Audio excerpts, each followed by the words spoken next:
Greetings, friends. We are progressing along in our homily series. Don't believe everything you think. I hope you're enjoying this as much as I am. Actually, I'm being challenged by it myself. We started about talking about rethinking our choices. And then the meeting of the minds, God's mind and our mind. And then last week, change your mind.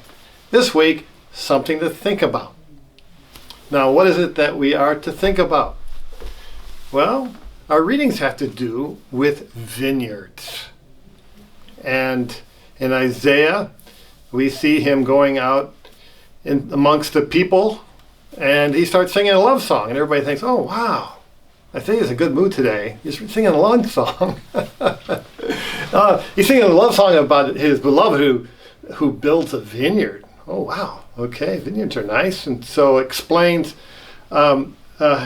each verse as he sings it sort of explains more and more what he did to it. He got this long, huge part alongside of a mountain where he cleared of the stones and where he dug it all up, making rich earth, planting choice vines, and even building a watchtower in it, because back in the day, these vineyards were huge, and you had to have somebody watching it to keep undesirables out from stealing and sneaking into the vineyard.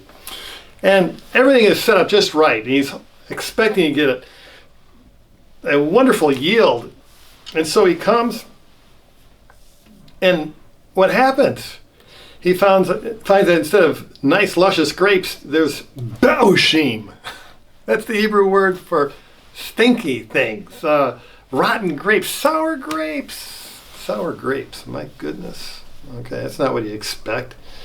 And he is, of course, talking about a metaphor of the house of Israel. He expected justice, and there was no justice. There's bloodshed, there's violence, righteousness, but there's an outcry. That's a shocker, isn't it? Yeah, something to think about, isn't it? Jesus uses the same imagery of a vineyard in our reading today, where the vineyard owner leaves the vineyard to tenants, and he comes and he expects from his tenants good grapes. Instead, what he sees, violence. Wow. Vineyards are supposed to be a place of peace, aren't they? and there's violence. Now, Paul takes us to the whole idea of peace. And here I'd like to challenge us, have us to think about ourselves being a vineyard, a planting of God. And Paul says, do not be anxious about anything. Do you have anxieties? Do not be anxious about anything, but everything in prayer and supplication, bring your requests to the Lord. And the peace of God, which passes all understanding, will guard your hearts and minds in the knowledge of God. And then he says, if there's anything true, everything honorable, anything right, if there's anything worthy of praise, think on these things. Again, think. Yeah, something to think about. And the peace of God, which passes all understanding, will be with you. What's your vineyard like? What's mine like?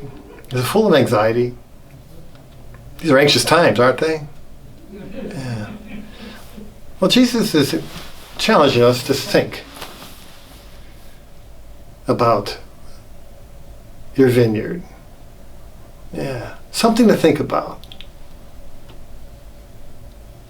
Now, to help you along with this, you should be preparing for our Rosary Congress, which starts Saturday evening at the Mass, and afterward there's going to be a Marian procession around the parking lot, and it starts a whole week of prayer. Please sign up for a time for you to be with Jesus, and you can commune with him in your hearts to help sort out what's going on there.